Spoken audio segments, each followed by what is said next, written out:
What if I were to suggest that you play a key role in the awakening world? And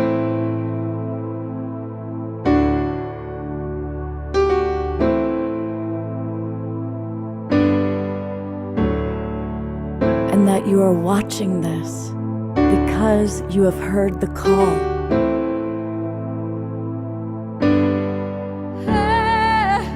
We can start right now by opening our hearts and minds.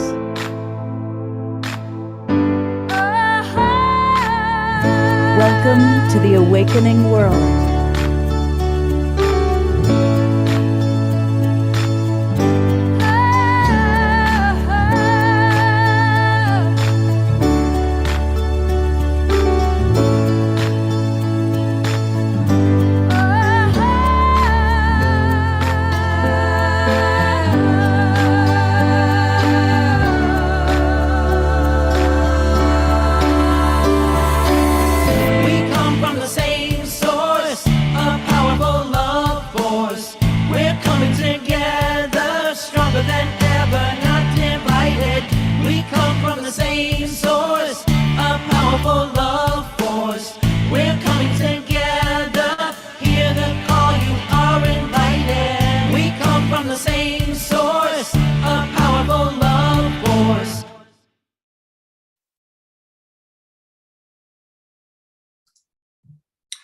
Happy New Year, everybody, and happy Sacred Sunday. It's a new day, it's a new year, and we are here with the Awakening World and our Sunday edition. And I want to welcome all of you. I want to welcome those of you who are in our Zoom room.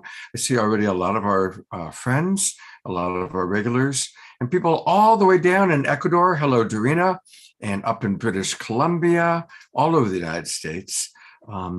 It's always beautiful that we've got truly a global peace tribe coming together.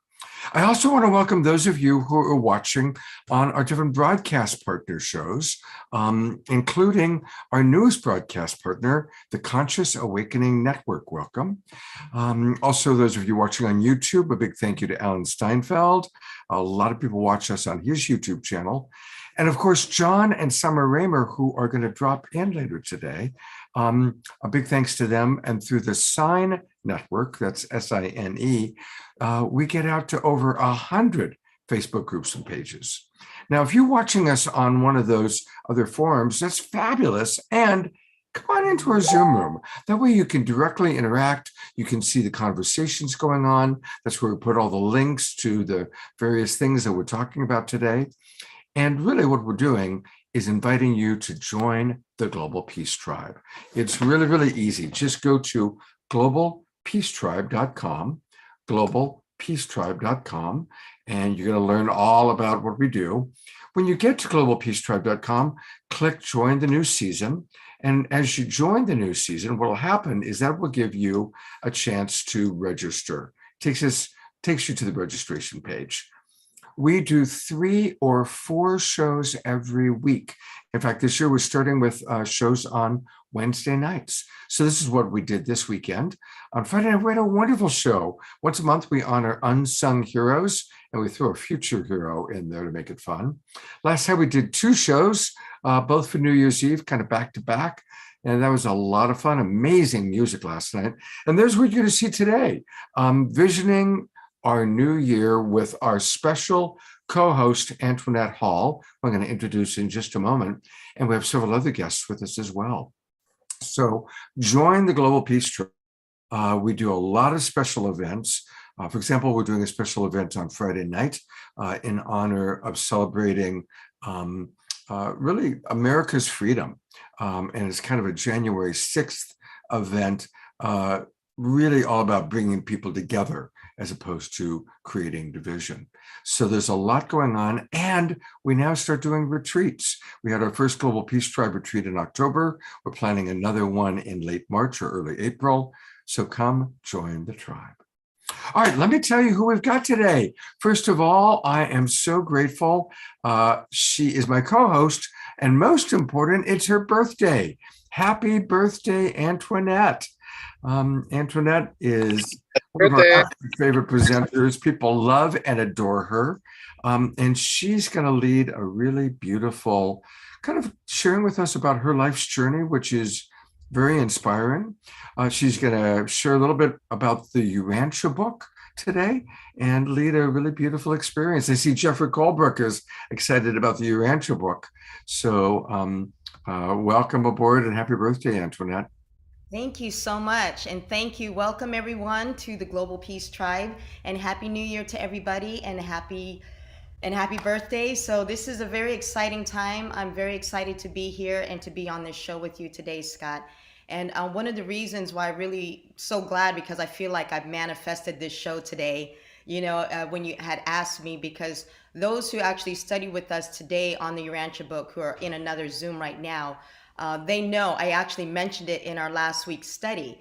I had mentioned to Pato actually that I said I would like to take our show live, to take our study onto a live platform, to kind of openly discuss what prayer and meditation means to us. Because we kind of do this every Sunday, on when we study life and teachings of Jesus Christ, and on Wednesdays when we talk about the other parts of the Urantia book, which is, the cosmos, the universe, the sciences, all the spirituality and sciences, all the different things.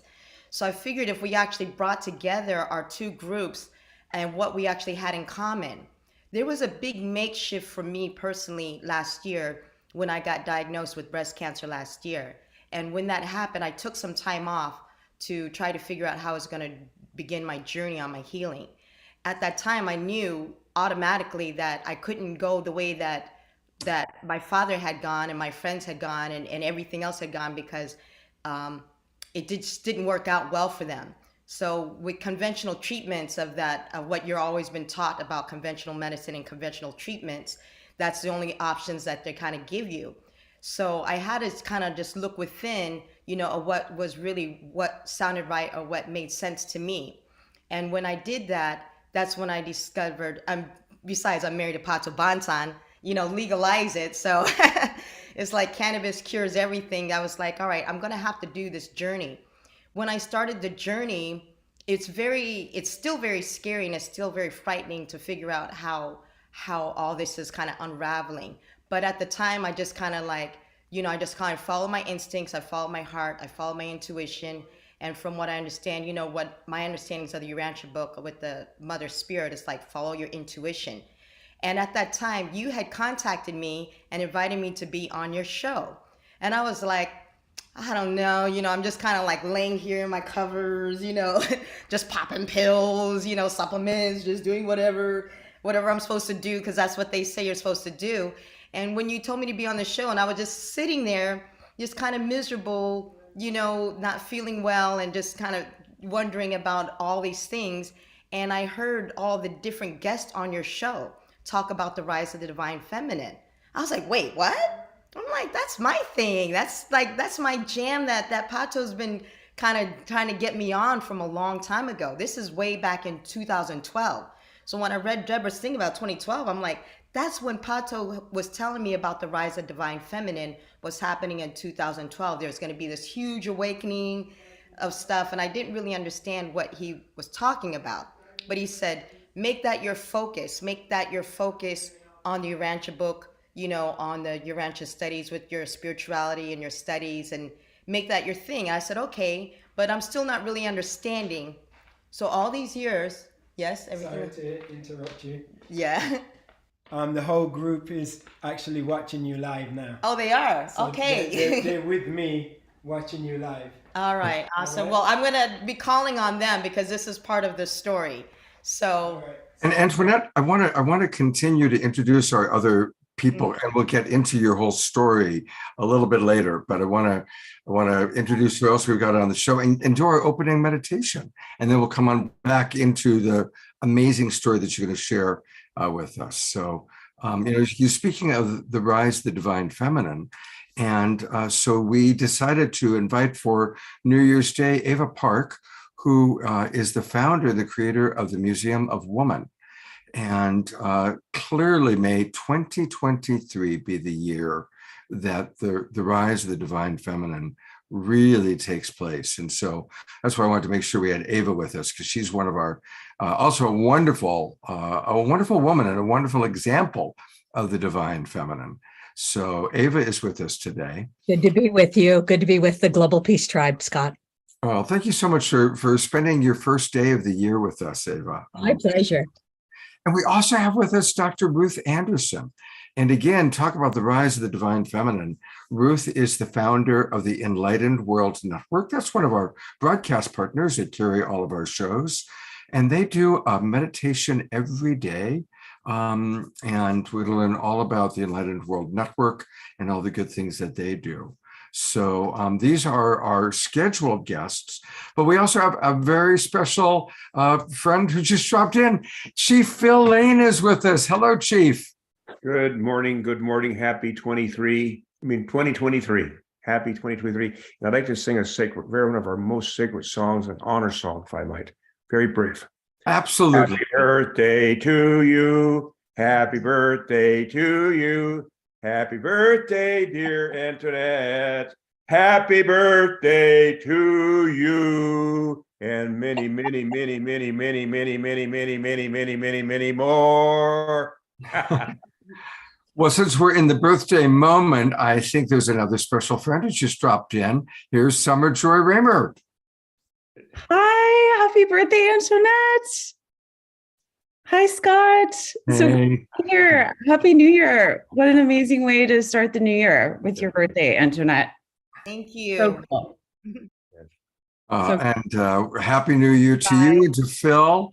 You know, it's really beautiful to start the new year with all these wonderful souls that people love. And so I see more and more people coming in. I also know one of our kind of regulars, Sylvia, has a very special birthday something for you. So Sylvia, I just put the camera on you. So since we're doing the birthday thing, I know you've got something special for Antoinette. So go ahead, and you need to unmute. Yes, I think I just did, right? Okay, so Antoinette, I think you've seen the origami that This I comes on delayed, and then I don't think it's on. And then it, People need to mute. People need to mute, please. Thank you.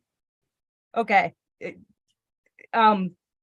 I think you've seen the origami that I share. So this particular one is celebrating you and the birth of this new year.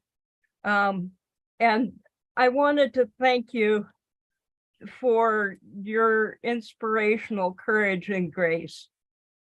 And I'm really celebrating that you're on the planet this year. So this is an offering to all of us. And there's this one. Beautiful. Also. So thank you, and may this year be one of wellness for all of us and the Thank you. planet in particular. Thank you so much, Sylvia. Thank you for doing that. And Chief Phil, if you can turn your camera back on, usually I start off with a meditation, but if you're here with us, I would love for you to lead our opening New Year Day prayer and meditation. Will you be willing to do that, sir? You muted. On this beautiful birthday day of my sister, I'd just be so honored on this 2023, our best year ever, we pray. Oten Kashla Wakantagan, creator of the universe, most beloved one, all powerful one, most kind one, most compassionate one, ever forgiving one, O ancient of days, we call upon your holy power this day, especially to bless our beloved sister Antoinette and to free her from anything that will keep her to living to be an old grandmother with gray hair, along with her beloved husband beside her, continuing to bring us beautiful music. In Dakasha Wakantaga, we call upon all the tribes of the nation of the East. They might stand up today, arise as prophesied, in this new year, 2023. We'll move forward towards ending war, beginning peace on earth by 2030. And all the tribes and nations of the South, from where comes new life, we call upon them and all their relatives to come together in unity and harmony and love. And to the west, from where comes thunder, lightning, and rain, we call upon that spiritual power of thunder and lightning and rain to awaken our human family to the reality that each one of us is a sovereignty, ancient and perishable and everlasting. And we humble ourselves before all the tribes and nations of the north, from where comes the white snow, that they might come together in unity and harmony, might recognize we're all members of one human family, that we're all indigenous people of this Mother Earth, that we're one, and to have peace on earth by 2030. And we call upon the powers of Father Sky, all the masculine dimension of life, to come together in life, the unity and harmony. And we give respect to all those spiritual qualities. And now, most of all, in this day, this year, which we're going to see women, just like in Brazil, taking leadership, where we have an indigenous woman for the first time in history now is taking charge of working with the tribes in the Amazon, with all the people, to bring the Amazon back. We just give thanksgiving that way. And also the 22 prayers of the sacred women of Mother Earth will continue on. And we just give thanksgiving, Creator, of these things. And we just ask ourselves that we might truly, truly become happy and joyful beings and never find such a great year as 2023. And now I'll conclude for this prayer for our human family. Oh my God, unite the hearts of thy servants and reveal unto them thy great purpose. May they follow in thy commandments and abide in thy law. Help them, O God, in their endeavor, and grant them strength to serve thee. O God, lead them not to themselves, but guide their steps by the light of knowledge, and cheer their hearts by thy love. Verily, thou art their helper and their Lord. Hallelujah chante washtelo, shinkmano hemeado, chinupasapa hemeado, hallelujah chante washte. Aho. Aho. Thank you so much, Brother Phil. And please stay for a moment, because I'm going to ask you and some of your other friends a wonderful question in a moment. But we have Omoshar with us, and we always love to start our Sundays, although we're already off to a rousing start, with Omoshar music.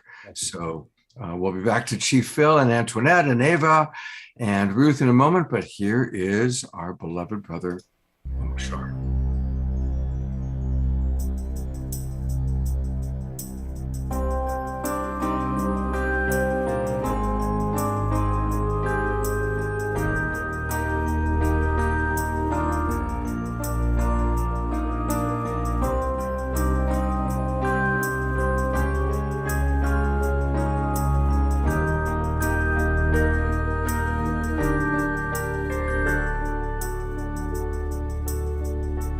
Breathing free again.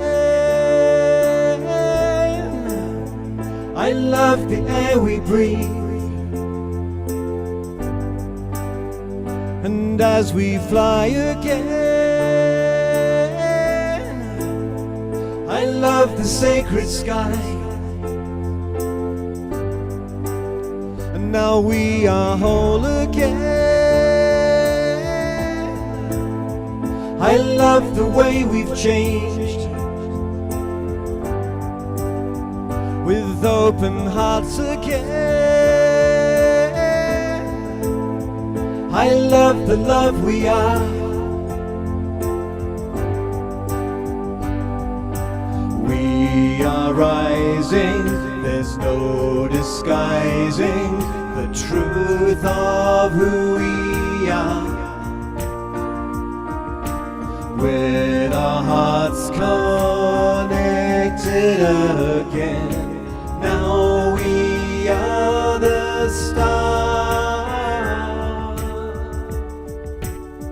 And as we walk again, we know the sacred earth. And as we feel again,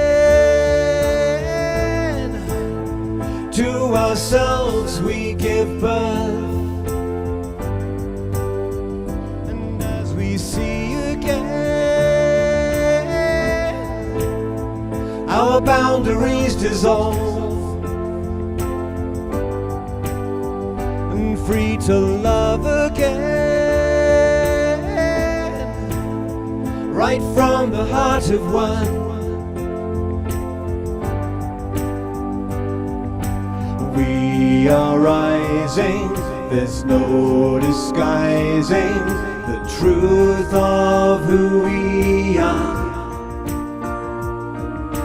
With our hearts connected again, now we are the stars.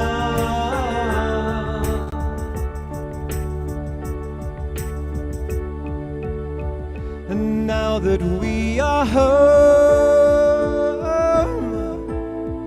and all is said and done, light can find its way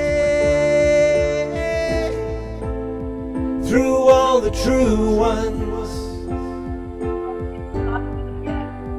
and broken hearts resolve into the song of life, and the song of life will now be heard by all.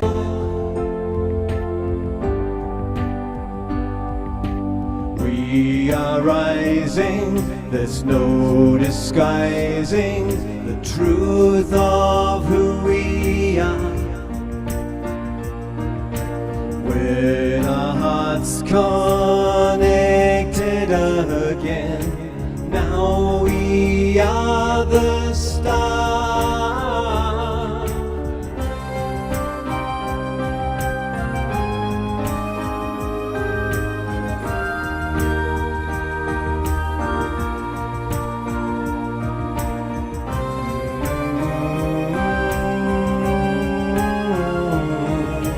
Now we are the stars.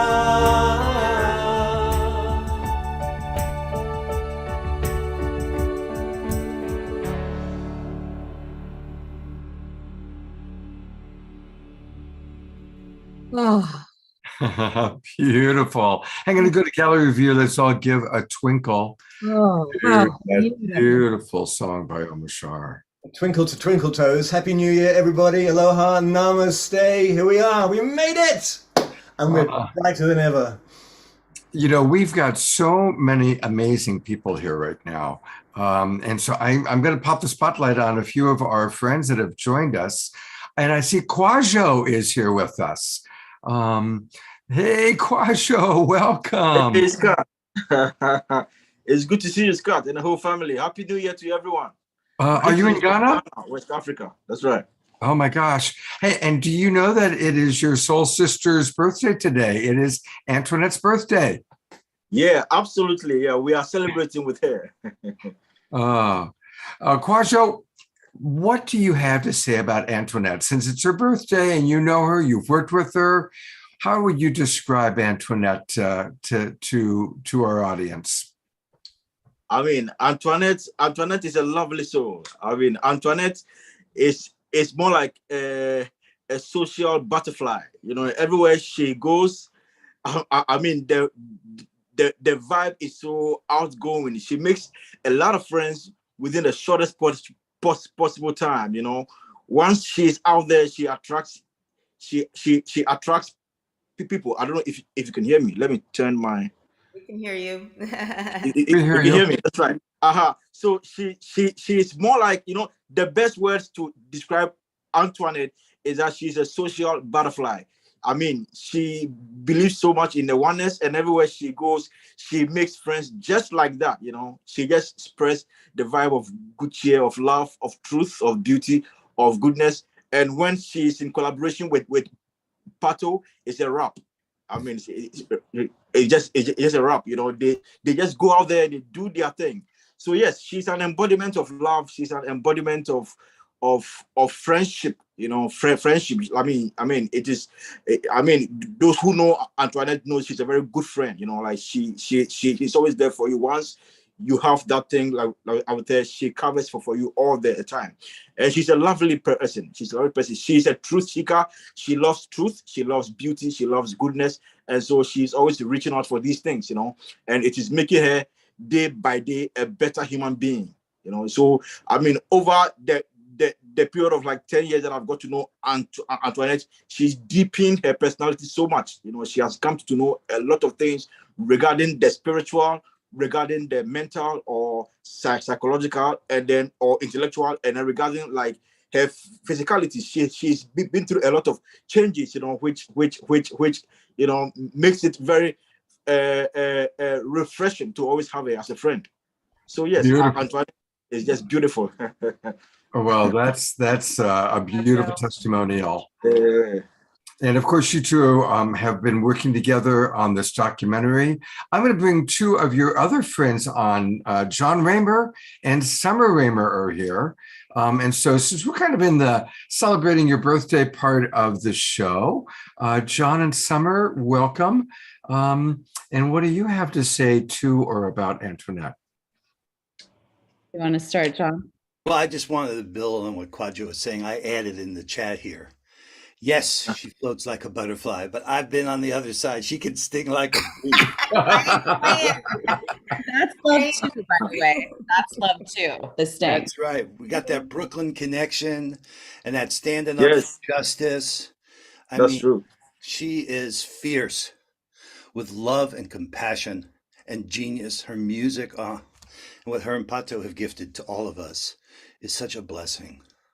Thank you, Scott, for making this possible for us to celebrate her. Absolutely. And I think Pato might be joining us at some point. If he turns his camera on, I'll drop him on. You know, while I've got John and Summer here, you know, every show I always acknowledge you in the Sign Network. And getting us out to well over 100 Facebook groups and pages that are watching us right now. So thank you both so much for all that you do with the Sign Network. And I know that one of your friends is with us. Ruth Anderson is here. And so this is actually a moment where I'd love for Ruth to talk a little bit about the Enlightened World Network, and for the two of you to talk about the Sign Network and how people who are watching can collaborate on these two amazing organizations that are helping us really to bring this global peace tribe together. So welcome, first of all, Ruth. Thank you for being with us. And I know you and Summer and John have a long friendship as well, yeah? Yeah, I mean, we go way back. You and Summer and John have a long friendship as well, yeah? Whoops. No. We got a little double version there. So tell us a little bit. I'll give each of you a chance to share a little bit about your experience of the other. I'd love to hear Summer, John talking about Enlightened World Network, and Ruth, your experience of John, Summer, and the Sign Network.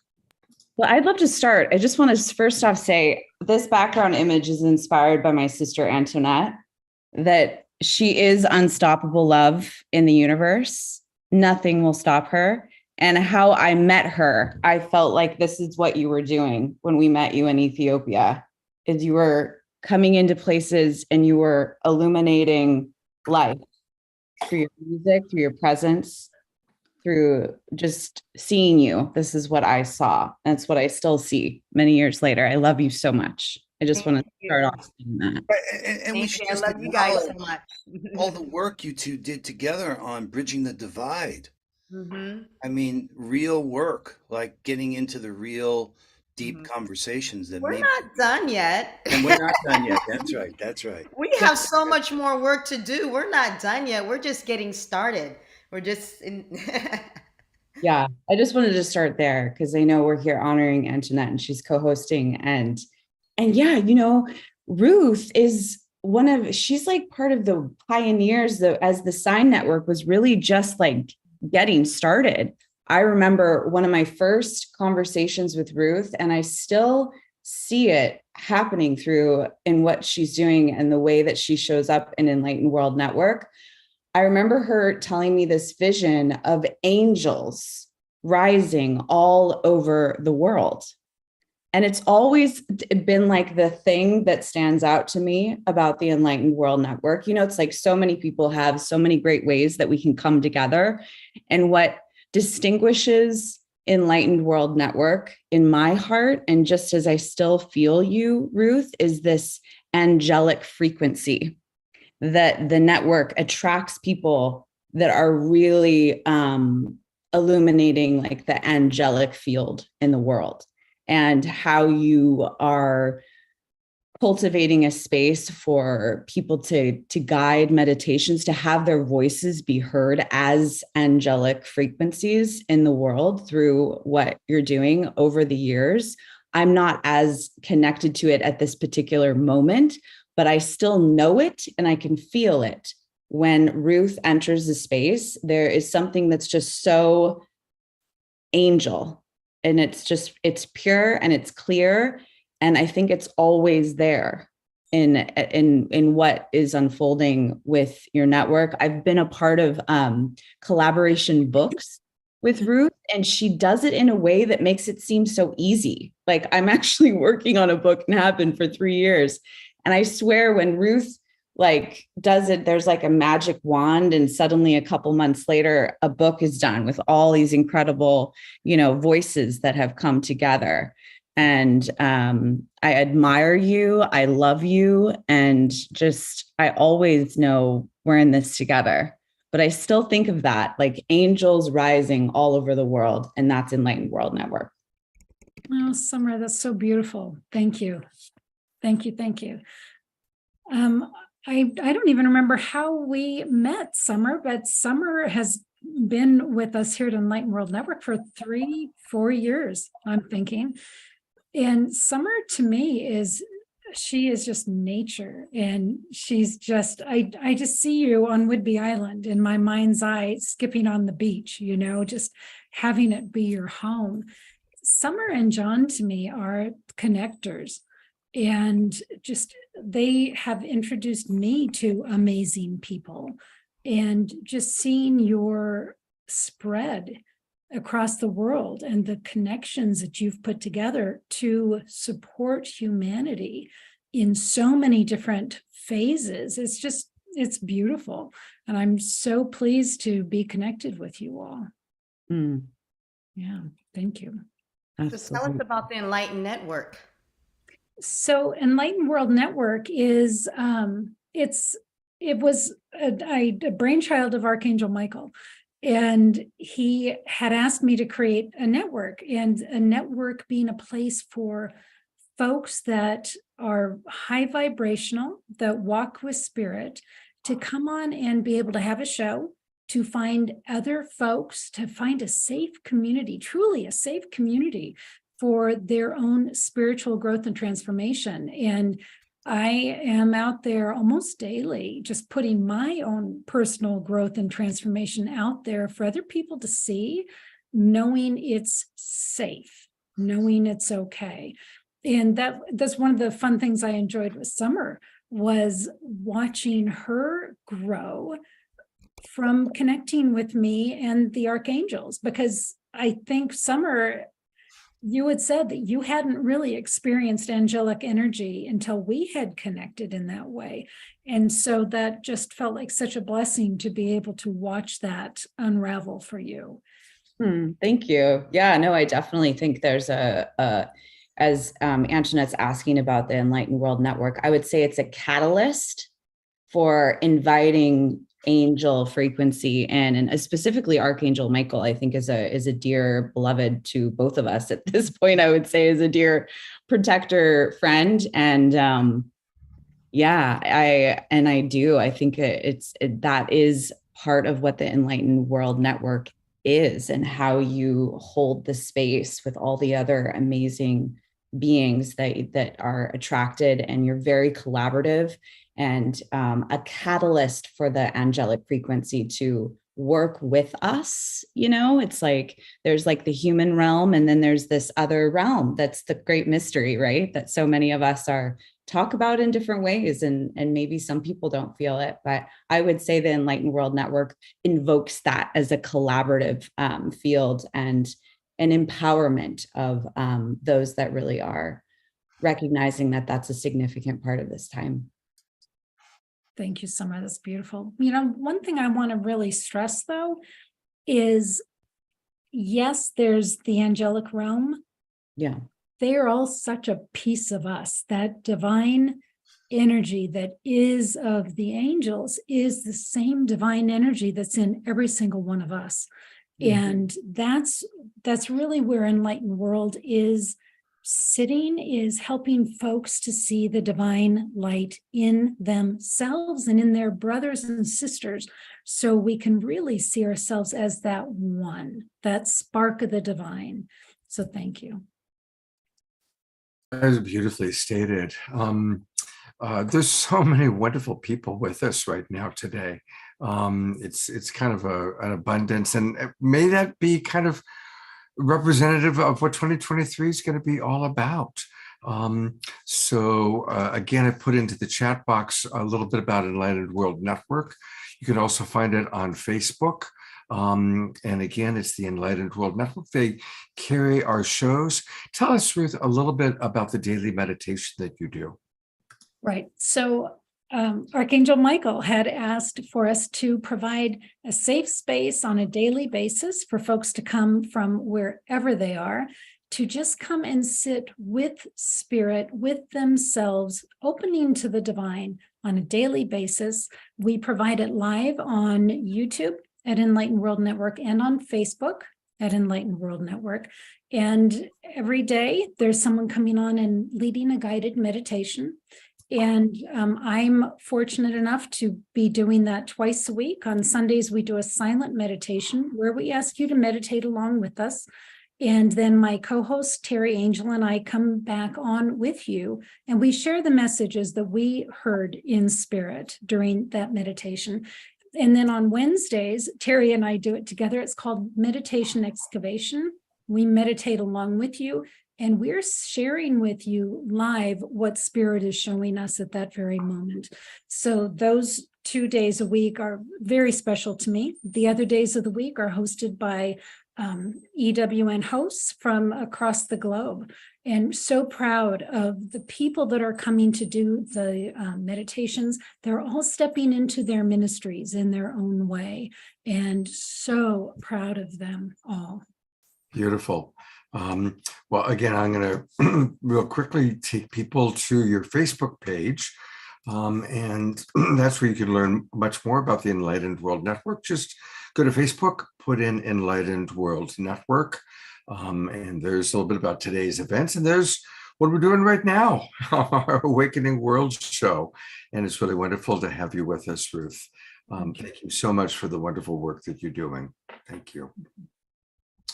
You know, speaking of ministries, I'm going to come back to John and Summer for a moment, because really you two are doing a beautiful ministry through the Sign Network. And I'm so grateful for how you get us out to over 100 Facebook groups and pages. And it's really helped us to expand our Global Peace Tribe reach. So before we get back to Antoinette and Ava, I just wanted to acknowledge the two of you and ask you to give people a minute of what the Sign Network is all about and how people can be involved. Right. Well, you know, Scott, you demonstrate exactly what this network's all about. Because here's the truth about the Sign Network. It is us. The only way that we could share this on all these pages is because of the trust that's been placed in us. For me, this is what an enlightened world looks like. We're healing, we're evolving, and trust is at the heart of it all. So just to be clear to everyone, Summer and I are just facilitating that impulse that so many of us have said, let's work together in unprecedented unified action, as Brother Phil will say again and again.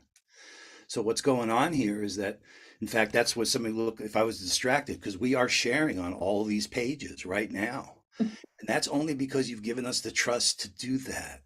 And that's the joy for me of this moment, because these are challenging times. But if we can change the way we relate to each other, we can change these patterns, and the situation's going to change.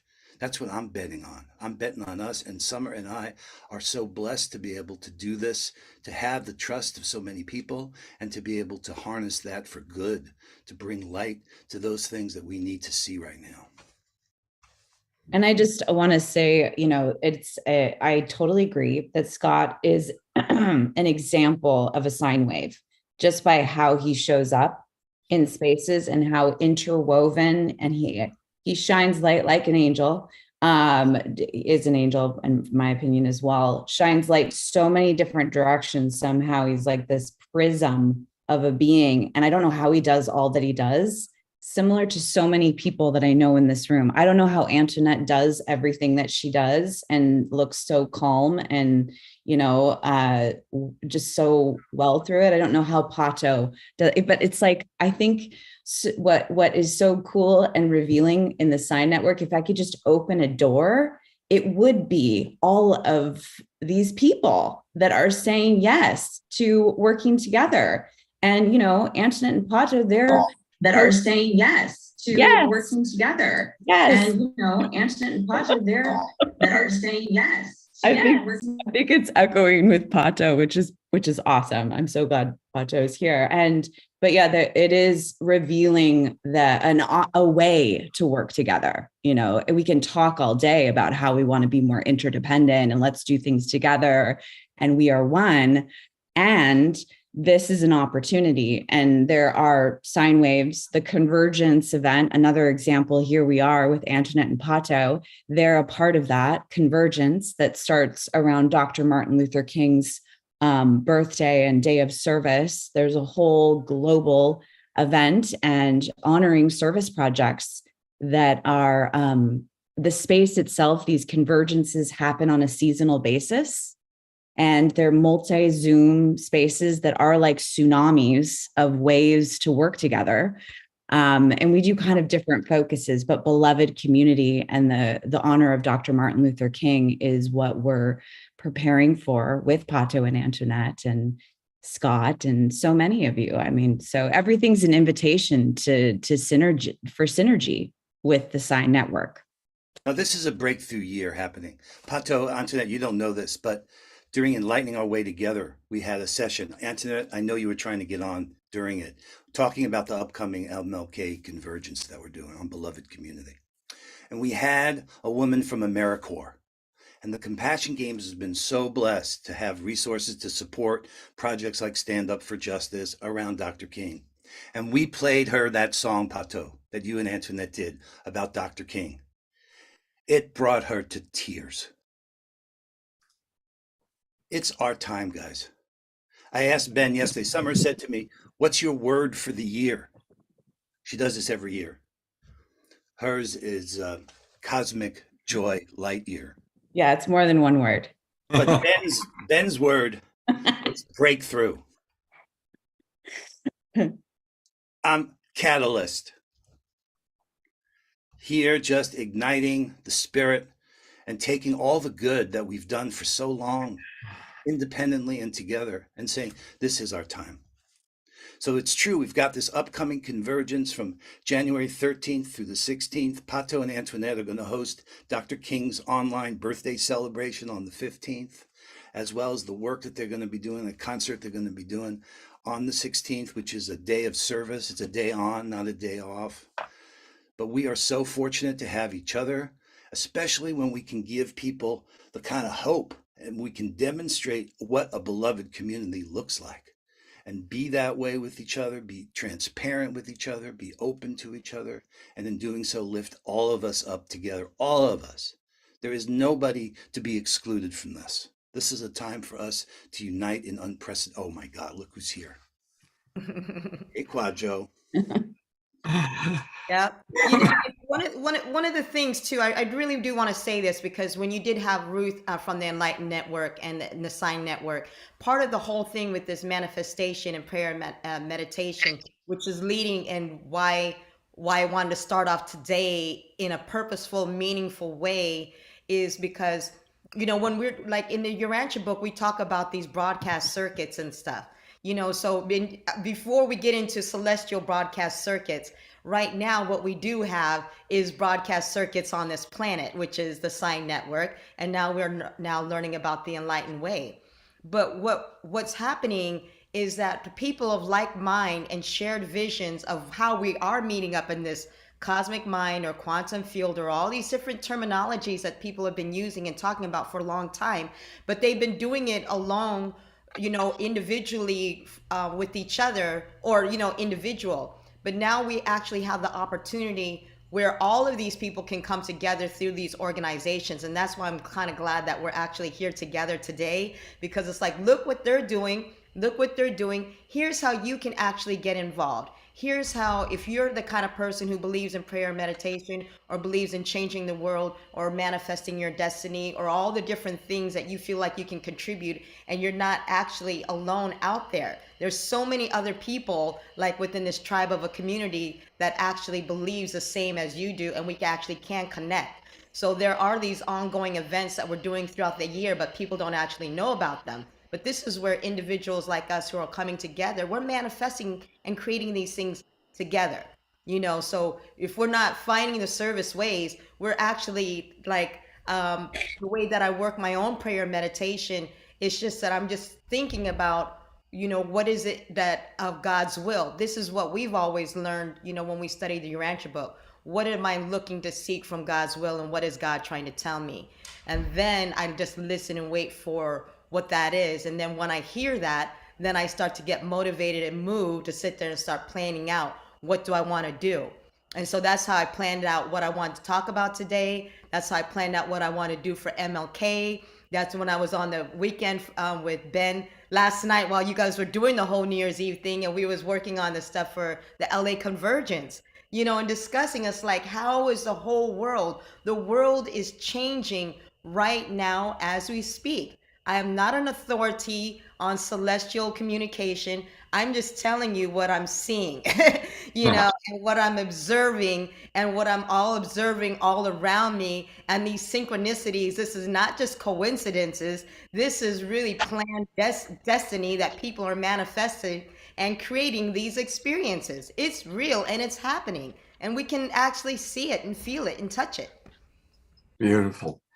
Yes. And I think this would be a good moment. I'm going to bring Pato on for a moment, because we haven't had a chance to hear from Pato. And so Pato, I've got you on camera here. And I'd love for you to share anything you want to share in a birthday way for your wife. But then I'd love for both of you to introduce our audience to the Urantia book, to kind of the work that you're doing. So welcome, Pato. Happy New Year, brother. Happy New Year, my brother. So good to see you. Good to see you too. Happy New Year to all of our family that are joining us here from all over the world. Just want to send much love and much respect to everyone for all the amazing work that you're doing, and for the intention. Because it really doesn't matter how big or how small we are in the scheme of things. The main thing is our intention. If our intention is to make the world a better place, then our drop in this ocean of global peace and love is going to make a contribution immediately, So I just want to start by saying, Antoinette's thing right now is to really delve into prayer and meditation. And one of the things that the Urantia book says is that prayer and meditation are important for spiritual growth, but also equally important is service. Doing something for your brothers and sisters. And the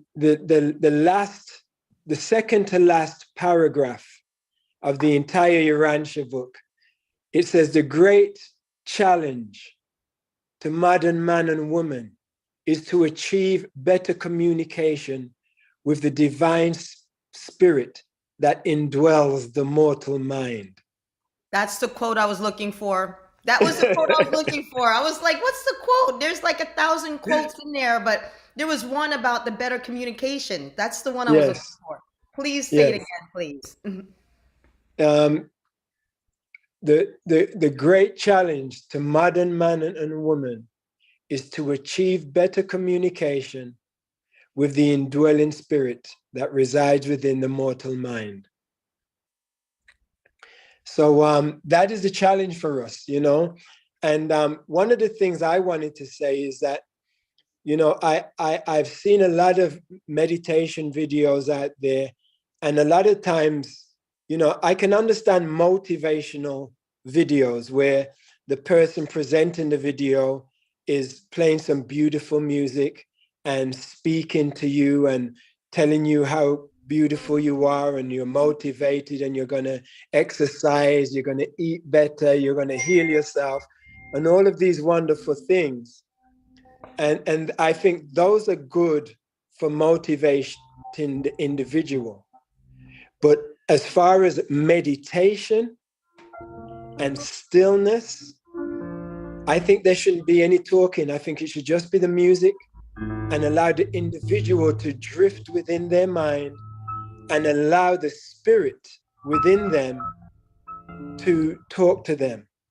The Urantia book also says that a great practice to achieve spirit communication is to talk to yourself as though you're like when you was a child, you had an invisible friend.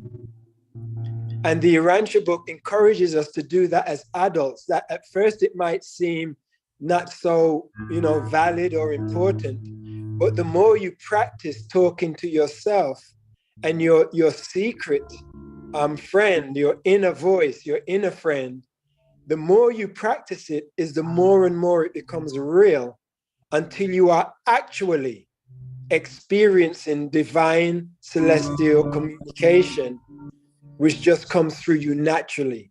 Because some people are expecting to hear a big voice saying, "Hello, I am here." But you're going to hear God in your own voice, because you are a reflection of God right here to the world. So when you look in the mirror, you're seeing a representation of God in yourself. The Urantia book also says you must find God in yourself, not for yourself, in yourself, and of yourself. So, you know, many men, the Urantia book also says, many men die searching for the God that lives within them. So we don't have to go any further than the kingdom of heaven that is within our mind, you know, and in taking the time to be still, calm, slow down our, you know, biological mechanism, our neural centers, you know, by getting to that place of stillness, like the scripture says, be still and know that I am. You know, by getting to that point, we find God inside of ourselves, and our desire to be of service, then we allow God to work through us into the world with our brothers and sisters, as we open ourselves to become the beacon of light that we all are in our own individual and very unique way. That's my story, and I'm sticking to it. That's good. That's very good. And I do love what you're saying there, Pato, because that's so this is great, because like I was talking about with the Sign Network and Enlighten Network, because Pato and I had just decided while I was diving deep into this meditation and prayer stuff, that was something that we wanted to start offering, you know, across the airwaves as well too, because I noticed as I was digging, and I came across all these YouTubes and videos and different things. That's kind of why he brought that up, because I've subjected him to thousands of manifestation videos from everything from Joe Dispenza to Jessica to McMurray to Abraham Hicks to Louisa Hay to, you know, everything from the power of your subconscious mind. And this was from last year's show, when I was starting to follow my leadings. I said, all right, I'm going to listen to my leadings. I'm going to follow the prayer and meditations. And through the leadings, I came across all these videos where people were self-healing. I said, well, how are these people self-healing? Pato's been trying to get me to pray and meditate for decades. I say decades, but we've only been together like 10 years or more. But I've had a problem with prayer and meditation from many years ago when I was trying to connect with my dead father. I had lost him when I was a child, and I was watching that guy who used to communicate with he used to have a show on TV every week, but he used to communicate with dead people on the other side. And so I figured if I prayed enough and I meditated enough, I could sit there and connect with my dead father, you know. So I didn't understand how to do this. So a friend of mine, he told me about these spirit guides, and he was Catholic, but he was telling me about these Indian spirit guides and if you go into prayer and meditation. So I decided, let me try that. And I went into this deep prayer and meditation years ago, trying to connect with my dead father. And then instead I saw these, I went deep and saw these lights kind of like shooting at me. And when I saw those lights shooting at me and I got into this deep meditation, it freaked me out. And I was like, all right, I thought I want to communicate with something on the other side, but it freaked me out. And I was like, oh, hell no, I don't want to communicate with anything on the other side. And ever since then, I could never really be in a right type of prayer or meditation. I've always continued doing music, and people always said that they felt things from the music, but I wasn't I think that was kind of like my meditation. As I started to, some years later while we were touring, I fell into a deep meditation by accident, total accident. I was listening to some meditation piece or something that I like to sleep, and I started hearing some bells or gongs or something else like that. And I went into a dream that took me into another dream that took me into another dream. And I saw Pato, I saw gold, I saw the Urantia circles and gold or whatever. And I felt this overwhelming feeling of love. And it was and I could see words and I could see things. And this feeling was so incredible and it was so fantastic. I was like, how do I get back in there? I felt like I was gone away for years or something. And I learned all these mysteries and uncovered all these different things. And I was like, what was that? And I was asking Pato about it. And I was like, where's that song? I was like, that song took me into a deep meditation. And I found the song, and the song was only a few minutes, maybe 7 or 10 or 11 minutes. I'm like, I could have sworn I was gone for years, in this one song. And I said, what was it that triggered that took me there? And ever since then, I have not been able to get back there again either.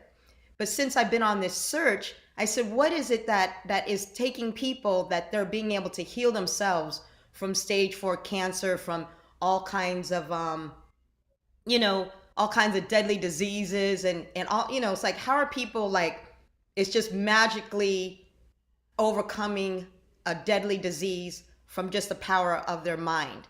And just reading and studying and searching and finding all these things. So I started doing all this searching on how to take care of myself on the physical level, on the knowing part, but the spiritual part was a part that I was missing and connecting. And even up until last night, I was still experiencing severe depression because that's been going on throughout this whole time from once the doctors have sat there and put this negative thought into my head, and I was like, wow, once you deal with negativity in life and negative thoughts that people give you, you have to spend all of your time trying to get yourself out of that negativity. And so all this horrible feeling that I was feeling with the menopause and the symptoms of menopause and the uncertainty of cancer or life and death and other stuff like that, I was like, can I actually become a Jedi Master and be okay with everything? And so that's what I'm still working on. And I was like, wait a minute, I'm going to heal myself with my own music, So I decided, let me just go and discover this stuff. Started finding the more things about the 432. I discovered that stuff last year. And it was weird because I did feel it. And even though Pato was sitting there saying he doesn't get those things, I'm like, I'm not that Jedi Master where I can just close my eyes and just be in Zen moment, I'm like, I'm way too hyper, way too much activity, way too much things going on. And it's so hard just to quiet my mind. It's so hard. I need someone to kind of lead me there or to kind of get me there. Or what was the things that Joe was talking about or Caroline was talking about? What were these things that all these people were talking about that was getting them into that place? you know, so that's been my journey and my discovery, and why I wanted to ask other people, you know, like what that means to them about this better communication with their indwelling spirit, or some call it first source and center, or your thought adjuster, or your mystery monitor, or your all the different names for the different divine things. But I feel all of these things are coming from the feminine divine. I feel all these things as the mother spirit is awakening and rising. I think she's kind of awakening a lot of people, male and female, and they're starting to recognize what's happening inside of them, and they're trying to look for their own transformations within their own life as well too. You know, 2023 is going to be different for a lot of people. And even my friend Coco, who's here as well too, she said some of us won't make it. She told me this a couple weeks ago, and within those few weeks, a lot of people didn't actually make it to 2023. So what is it that people are connecting to? How are they ending up in this cosmic mind, in this quantum field, into this nirvana? You know, no matter what your belief is, whether you're Buddhist, Catholic, Christian, atheist, you know, there's something that is connecting all of us into something that's very special and unique as children of the universe, children of God. Wow. Let's just take a moment to digest all of that, right? Because that's very, very beautiful. I'm going to bring your friends, John and Summer, back on for a moment to get their reflections of the beauty of what you just shared. John, Summer, what would you like to add or reflect? Well, there's the indigenous phrase that authenticity grants authority. Authenticity grants authority. What are we waiting for? Why not be real now? Thank you for being so vulnerable and open with us all, Antoinette. That's the way to be in this world. That warms my heart. That inspires me to be more present. I'm learning to be, or trying to be more mindful. It shows. You know, that acceptance of the mystery of life. We just saw this Everything Everywhere All at Once movie that just blew our minds. Like in this moment where you realize that maybe nothing matters, then really everything matters. And that the choices we make really do matter. And we're living that way. Mystery, accepting that we don't know for sure. We don't need to know for sure. We just know we have each other and we have this moment. Thanks for reminding me what it is to be real, to be vulnerable, and to wonder, what is this? Where are we? What are we up to here? You know, ultimately, it is a great mystery. It really is. But it's beautiful to hear everybody's different reflections on our shows, you know, all the different perspectives. And ultimately, it's all God life experiencing itself through Antoinette, through Pato, through John, through Summer, through Ava Park, and through each and every one of the people who are with us today. We have a few people have been asking, what is the Urantia book? So I'm bringing Pato and Antoinette back on for a moment. A few people have been asking, what is the Urantia book? So I'm bringing Pato. Pato, you got feedback. You have feedback. You have to turn off the other speaker while this one's open. There we go. Yeah. So yeah, question for Pato and Antoinette. Please introduce us a little bit to the Urantia book. And then I think, Antoinette, you've got something planned, so take it away. All right. All right. Well, I'll let you start, Pato, since you're the one who introduced the Urantia book to me. This was back in 2009, and he didn't actually introduce it to me. And I think for those of you who are watching, and I have a lot of atheist friends who are in our ministry and who are always curious, because I love having this conversation with atheists. So, so enjoy. Go ahead, Pato. Well, firstly, I want to say the Urantia book is the newest cult on the planet, and anyone that joins has to give me 50% of their income, and you have to drink the Kool-Aid that I make. No, but seriously, the Urantia book itself claims to be the 5th epochal revelation to human beings on this planet. It says that there have been 4 epochal revelations. There have been many minor revelations on the planet and visitations on the planet. But as far as epochal revelations, there have been 4 before the Urantia book. And the Urantia book claims to be the 5th epochal revelation where celestial beings have come to our planet to upgrade us with truth. They say the first revelation was the planetary prince Caligastia, who left many signs and buildings which people are now unearthing. And also the Bible talks about giants being on the planet sleeping with the daughters of men. These were the first celestial beings on our planet. The Urantia book says the second revelation and celestial visitation on our planet was Adam and Eve. And if you remember in the Bible, when Cain kills Abel, he gets kicked out of the garden and goes north and finds a wife in the land of Nod. And the Nodites are also known as some of the Nephilim, who were the giants on the planet at the time. So that's the second revelation. The third revelation is found in Hebrews in the Bible, Hebrews chapter 7, and that was a visitation from another celestial being called Melchizedek. And in Hebrews chapter 7, it says, and this Melchizedek, king of Salem, also known as the king of peace, having no mother, no father, no beginning of days, no ending of life, no genealogy, but remaining a priest continually. And the Urantia book reveals that Melchizedek is not one individual, but an order of beings. But one of them came to our planet to help us during the darkest time of spiritual darkness on our planet because of the Lucifer rebellion, which was going chaotic on our planet. So Melchizedek was the third revelation.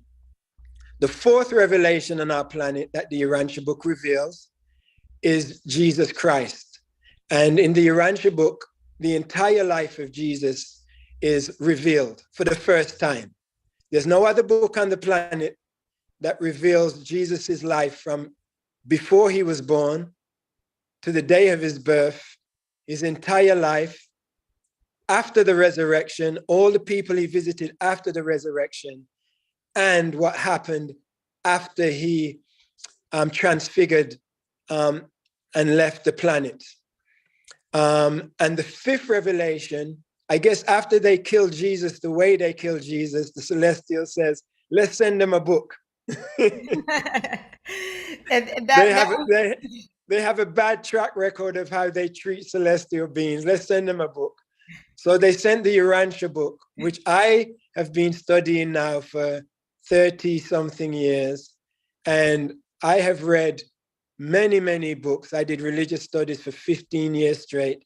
And I am convinced, and this is just me personally, I am convinced that the Urantia book is a gift to mankind from celestial beings, from a broad selection of celestial beings, from local invisible beings that live on our planet, from permanent citizens that live on our planet, to ancients of days, seraphim, cherubim, neophim, the angel Gabriel, a long list of them. So I just want to wrap up by saying that the Urantia book is not a cult. There is no leader.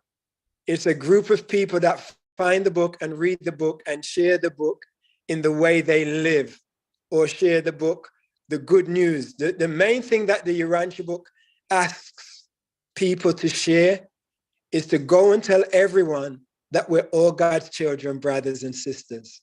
Mm-hmm. And what the Urantia book promotes more than anything else, because it says that institutional religions are good for those who need it. But the greatest thing that an individual can do is develop a personal relationship with the God that lives within them.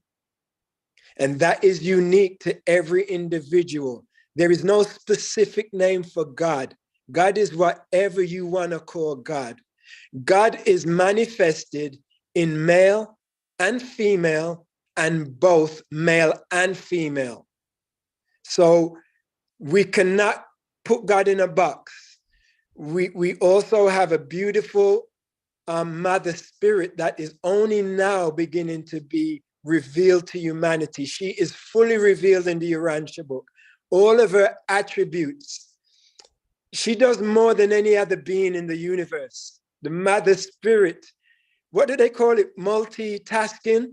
The mother spirit is the epitome of is epitome the right word? Yes. Yeah, epitome of multitasking. And the more we learn about her, the more time we take to communicate with our celestial family. Because once we leave this planet, there's no religions. There is just spiritual life. And we can attain that now. We can live that now, where it's not so important about reading a book or what we think we know.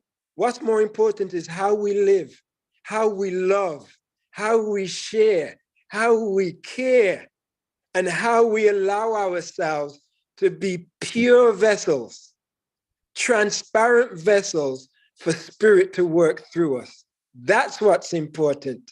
But the Urantia book has helped me to attain my spiritual liberty, because at first, before I found the book, I was worried that I would be a religious orphan, that I would not belong to anything, because there was no religion that could keep my attention. There was no religion that could make me feel as though this is the truth, the whole truth, and nothing but the truth. There was always more, and there was always something that made me say, hold on, this sounds like a man is involved here. So I wanted to find pure spirit, and I found it in the Urantia book, and it's inspired me not to go out spreading the Urantia book, not to go out trying to convert people to what I believe, but to go out and love people and encourage people to be the best they can be. That's my story, and I'm sticking to it. Beautiful. And I want to bring on John and Summer and Ava Park and Quadro. We've got so many amazing people that are here right now, and I just want to give them all a chance to give their perspective about what you just shared, Pato. So here's Quadro, Ava Park, John, Summer. Before we head it over back to Antoinette for her kind of planned program, I'd just love to give you each a chance to share kind of your thoughts about the universality of what Pato just shared.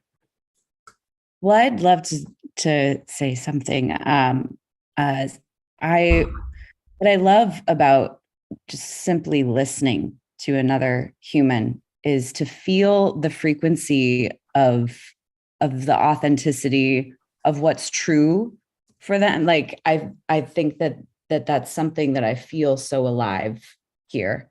And I know that's a big part of how you hold the space, Scott. And Antoinette, and there was a level of vulnerability that I don't know if I've quite felt, but I really felt it as she was speaking. And I just really want to, in that divine feminine, the generosity of that and what that offers and makes space for when someone in the space really opens up in some way that maybe feels a little bit like being naked or something. But I just really want you to know, Antoinette, like I really felt that. And I think that it's one of the things that makes it easier to trust, to build trust on, when we can offer and share from that kind of place within. And I feel like that is part of, how you and Pato, over all the years that I've known both of you, that there is this like a place that I want to lean deeper into and listen about what you and Pato care about at the depth of your spirit. And so I just really feel that here, as Pato also just shared so deeply of the depth of the Urantia, and how easy it is for us to make things up. Like the sort of humor that I felt about Pato talking about the cult. I think that that's so up in the collective, especially of like assuming maybe that we really understand something in some way that is actually like a really dark place, or that there's something that people that, you know, in the sense of cults, I just feel like that word is something that's just so up, and people maybe want to claim that that's a cult and that's a cult, but to really listen for the discernment. I just feel it's like it's easy to listen to both of you, because I know it comes from such a deep place in your heart. And I just want to say thank you for being so honest and so from your heart and spirit. Thank you. You know, I believe that that the other thing that, like I said, I've been going through a hard time is because what I realized was that a hormonal imbalance. You know, so this is something that they kept talking about as well too. So this masculine and feminine, this hormonal imbalance. When I was tested, found out I was 100% testosterone, and so I'm missing my estrogen, and I can't import estrogen inside, you know, with artificial or something, because it's artificial, and I'm not going with all this conventional artificial stuff. But what was happening was that not having this balance was creating more chaos within myself, you know. So, but a lot of people kind of thought that I was kind of a cold person because I seemed emotionless. You know, I wasn't the kind of person who cried or showed emotion or showed a lot of love or whatever. It's just like, I'm just Spock, you know. Or my friends call me the general. It's like, there's the general, you know, just like, you know, do this, do that, get this done, and do whatever. And I'm like, I'm just used to it. That's just kind of me, and not having this whole feminine thing. But I'm like, but I feel so strongly connected to the feminine. You know, I feel so strongly connected to the mother, but I'm like, how am I connected to her when it's obviously physically I'm not connected because of this imbalance of hormones? But with this imbalance of hormones has caused this flood waves of emotions. And when they talk about, you know, menopause, going through these emotions, and this is why I want to share with people, because other people are going through this, and if other people don't realize that they're going through it and somebody else is going through it, then how are we going to learn and share from each other? But these emotions cause I could feel the anger and the resentment. I'm like, if this is what guys feel, you know, if they don't have the hormonal, the feminine divine balance in them, if this is what it feels like, this anger, resentment, and depression, no wonder so many people are so having a difficult time just trying to cope with life. And you see all these people who just started like, you know, checking out and giving up and things like that. And it's like, why is that? I never could understand these things before because I wasn't feeling those things before. I was always very secure in myself. But once they put that into my head, all of a sudden I didn't have any security, a belief in my own self, you know, because I've let other people kind of control those things. And those things have caused a whole floodgate of emotions within inside my own self and my own mortality. And like, am I really needed to be here, or am I needed to be elsewhere? Or, you know, what's the deal? Because they make it seem like, you know, because you're good, you can live, and or because you're good, you get to go, or what, you know. It's like, wait a minute, you know, none of these things are making any sense, but we're feeling these, and then people aren't listening to each other, and everybody gets more and more disconnected. So back again, I'm trying to find a way, like, if this is helping me, it's helping me to feel better. It's helping me to feel better mentally. It's helping me to feel better physically. So it's definitely going to help me spiritually, and, you know, everything else that's moving forward into 2023, you know. So. Thank you. You know, I want to give Ava a chance to speak.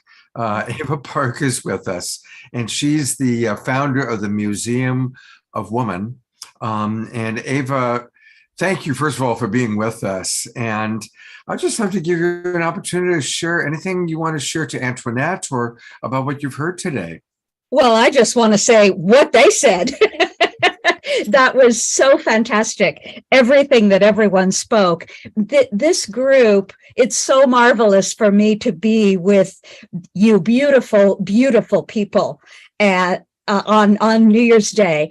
There's an old Celtic tradition, a teaching that says the focus, the energy, the quality of energy that you have on New Year's Eve and the first day of the new year is going to inform your entire year. So this is the most perfect thing for me and all of us to be doing, to be with people who see that there's just oneness.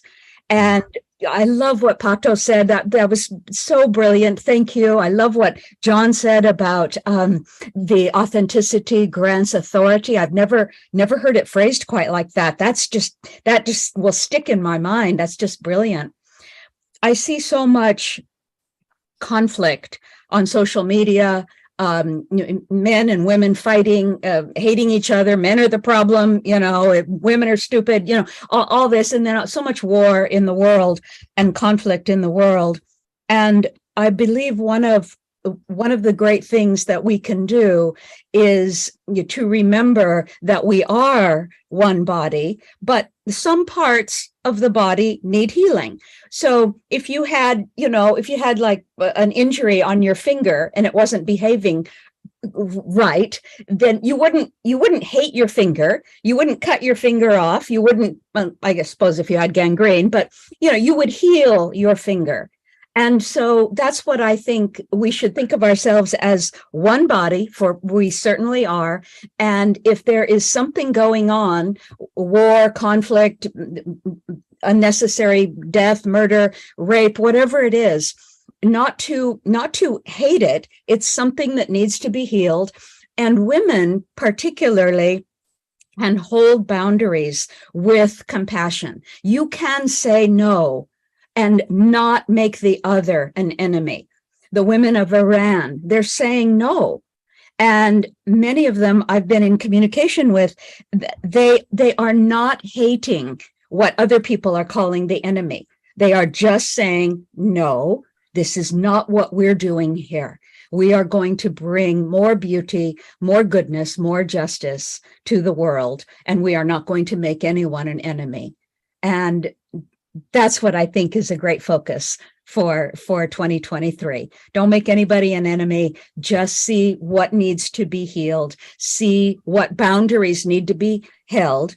There's a lot of people hold boundaries, but they don't hold them in a negative way. A boundary is not a fence that you put around yourself to hold things out. That's not really what a boundary is. A boundary is your statement about what we are doing here right now. It's your realm. This is what we're doing here. We are in oneness here. We are in love here. We are in compassion here. This is what we're doing here. Not anything else, just that. And that's a boundary. You're not holding anything out. You're not putting a fence up. You're just saying, this is what we're doing here. Do you want to be with this? Does this look good to you? Then please come here. Blessed be. Oh, that's beautifully stated. Boundaries are what we need to know the game that we're playing, right? And a big part of the teaching of Love Coach Academy is how to set boundaries with compassion, right? And for some of us, it's hard to set boundaries because we want to be seen as compassionate, right? So finding that balance of how to set the boundary, how to establish the playing field is really beautiful. And Ava, it's always amazing. I just put your bio into the chat box and so many different ways that you've been honored and celebrated. And again, she is the founder of Museum of Woman. And so I encourage everybody to go take a look at what she's doing. It's so important. She's got some beautiful videos there.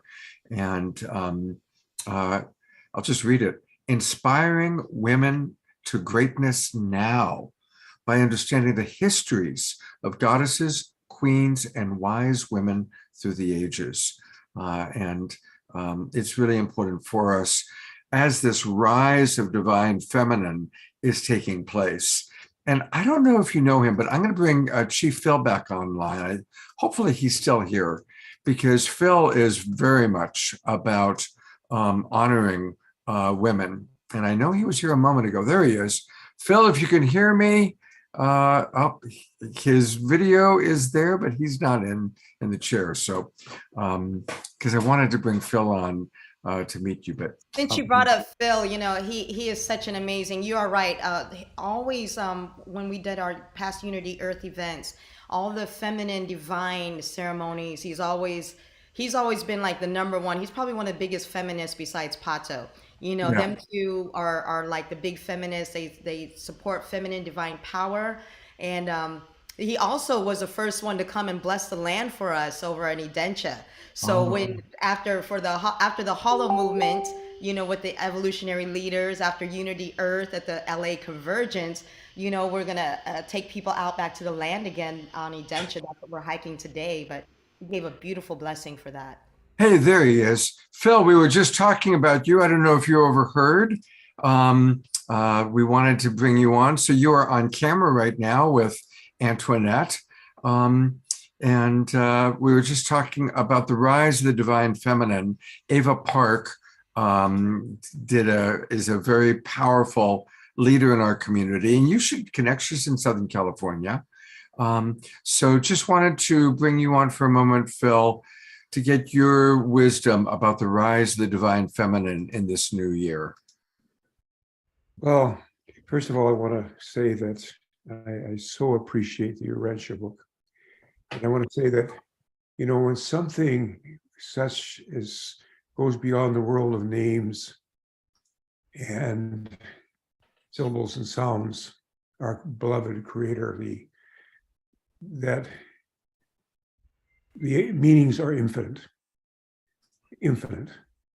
And to in any way, how do I say it, close our minds off from the revelations that are always progressively coming to humanity to uplift us, is not being able to take in the full riches of this divine power that animates all life.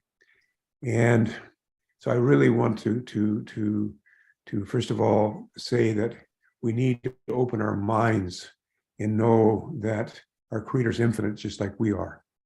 That each of us, from our perspective, is born to sovereignty, ancient, imperishable, and everlasting. But at the same time, as they share in the Urantia book, around 5 or 6, 7, 8 years old, we begin to make conscious decisions. And these conscious decisions we make really then take us on that spiritual path. So I really am really pleased to hear this and share this. And I want to just share this one dimension here that I think really puts this in perspective in terms of how we talk about God or we talk about our Creator. Because it's so far beyond us to fully grasp something that's created a universe so far. But yet we have these progressive revelations, as was described by Pato, that bring us these teachings. And it's a little short piece I want to read from a book called The Gleanings. Lauded and glorified art thou, O Lord my God. How can I make mention of you? Assured as I am that no tongue, however deep its wisdom, can be fittily magnify thy name, nor can the bird of the human heart, however great its longing, ever hope to ascend into the heaven of thy majesty and knowledge. If I describe thee, O my Lord, as him who is the all-perceiving, I find myself compelled to admit they who are the highest embodiments of perception have been created by the virtue of thy behest.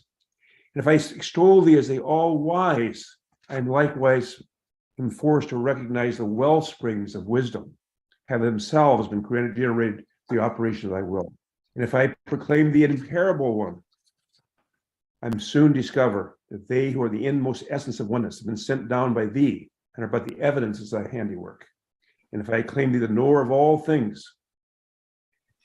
I must confess that they who are the quintessence of knowledge are but the creation instruments of thy purpose. Exalted, immeasurably exalted, art thou above the strivings of mortal man to unravel thy mystery, to describe thy glory, or even hint in the nature of thy essence. At the same time, we're given these sacred teachings. And to me, the real measure of these teachings is the human being and the joy and happiness you see reflected from their divine soul. And when you see Pato and his beloved wife Antoinette, again, happy birthday, they radiate the spirit because they're connected to the spirit. There's no way we can be happy at times of tests and difficulties, especially if facing cancer, unless you're connected to the Holy Spirit, to the Spirit. And so to me, I want to learn everything I can. I want to find the light. I don't care what the lampshade looks like. I want to find that light wherever it comes from. And we know if we get hung up in, for instance, the sun rises a certain place in the horizon in the summertime. So I say, oh, that's where the sun rises. Well, it rises a different place in the winter or in the fall. But if I get hung up on that place where it rises, I miss it because it's continuously receiving these revelations. And that which is infinite has infinite meanings.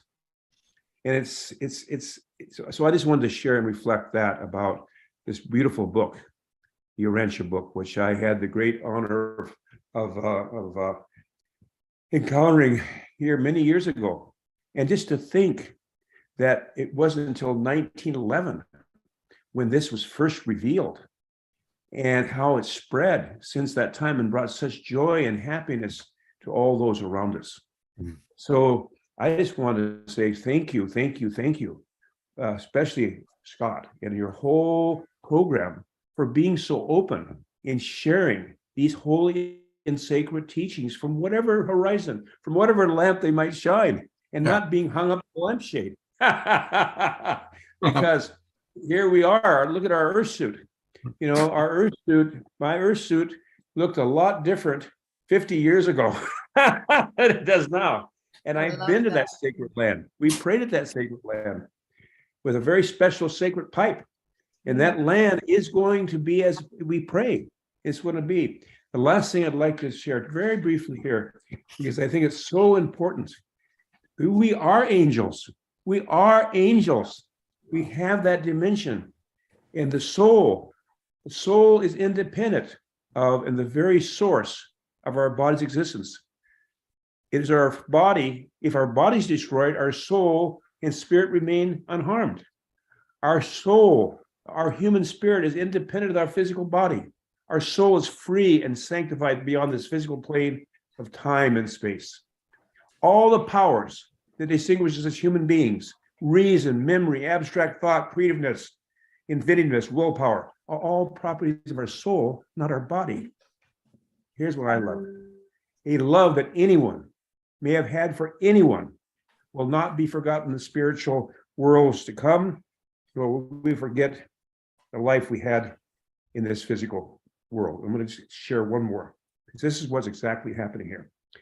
In the spiritual world, we will recognize one another. We will seek union, a spiritual union. And I want to suggest to you that we are living right now in the spiritual world. We are seeking these sacred relationships. That's why when we meet people, sometimes we feel this, because we recognize that spiritual bonds, spiritual connections. And just add this last couple of sentences. In our Dakota culture, we have our relatives, because we always talk about my relatives. We have those that are blood relatives, but we have equally respected and honored what we call Hunka. Hunka are those relatives that are spiritual relatives. They're brought into our families. And many times we're closer to our spiritual relatives that are sometimes are much easier to deal with than sometimes our blood relatives. You might know, we all go these tests of difficulty. So I just want to say thank you. What a most beautiful way to start the new year, 2023. It's going to be the greatest, because we are, without question, know in all the sacred teachings, of all the sacred revelations that have come upon Mother Earth, that there is this time coming when we are moving now into unifying our human family, finding that, and that's going to be through the Spirit. It's like it's taught in the Urantia book. And of course, ending war. And I truly believe, without question, we shall either before, but by 2030, end war and begin peace on earth. So I thank you so much. Thanks so much. And I just wish you, I'm so happy, sister, you're feeling better. I had that sense when we prayed together. Our little humble prayer. I knew that the Creator, because again, I'm praying for you too. I've been watching you because you're all up and down the place. It's like 1 minute you got all this stuff happening with your body, next minute you're on a plane somewhere else. Like nothing will stop you at all. There's no physical ailment or anything that will stop the chief from going out there to do what he needs to do. This is what's so very powerful, and I love this about you. And what I love about what you said also says in the Urantia book is like God is no respecter of persons. And this was something that why I told Scott, we're so connected in all of this. I said, Scott, I want to meet this woman, Caroline Corey. And I told Quadro about it because somebody had dropped a portion of her documentary in the Urantia, one of the Urantia groups. And when I watched this documentary, it's called Gods Among Us. In the documentary, they were talking about the alien visitation and the aliens that were coming to take the people, or, you know, whether they're healing them or doing things or different things, whatever. But the one common thing that she said that I love, and Chief Phil said it, and the Urantia book says, is that it did, despite your race, color, class, or creed, social, economic status, none of those things played any role or matter in it at all. None of it. You know, that's what shows that. And it also said too that we are gods, because if we're trying to pray to the God within ourselves, which is God, the fragment within our mind, that also makes you an equally chosen special person of God, connecting to God as well too. You know, so I said that was really fantastic about the Urantia book. It was very fantastic about how Chief said, you know, the sun is going to shine over here. You're going to run over there. The sun is going to shine here, there. It doesn't matter where it's going to shine. He doesn't care who it is. It's still going to shine regardless. And that's the other thing about what Ava said too, about how we're moving into things, is that they're still our relatives. Everybody is still pissed off about one thing or another, and they're forgetting off, no matter what we're going through, they're still our relatives, and they're still people that we got to deal with, especially when it comes to justice. You know, because I hear a lot of people kind of pissed off about Avatar right now, but you know something? It's like right now, that's, you know, he's the least of the fish I need to fry right now, you know, so, and he's still a relative, you know, but we got to address things. You know, when it comes to our indigenous relatives and stuff, you know, we're all connected. So because we're all connected, it's how we're going to sit there mindfully connect and seek our justice in a mindful way. Because I'm still seeking justice. I'm not letting things go. I'm going to let shit go, because the spiritual thing is to let things go, you know, because I need to let go so I can move on. But we can also seek justice and let things go and move on with forgiveness as well too. I think that's the way of the universe. That's the way of the world. Wow. I want to come in with a few things. We do need to wrap up in 20 minutes because then we've got the big concert with Kristen and Cornflower. So just a reminder, everybody, that if you haven't already gotten your ticket, make sure that you register for this amazing concert. And I'll talk about that at the end with our Global Peace Tribe announcements. But, you know, while I've got Antoinette here, and as I've got Phil, I'm going to bring Summer Joy back on. I'm going to bring John back on. I'm going to bring Quadro back on. I just want to say that there's a lot happening. And one of the things that's emerging and evolving that I just want to alert people to, many of us are going to be gathering in Sedona in late March for the Evolutionary Leaders Network.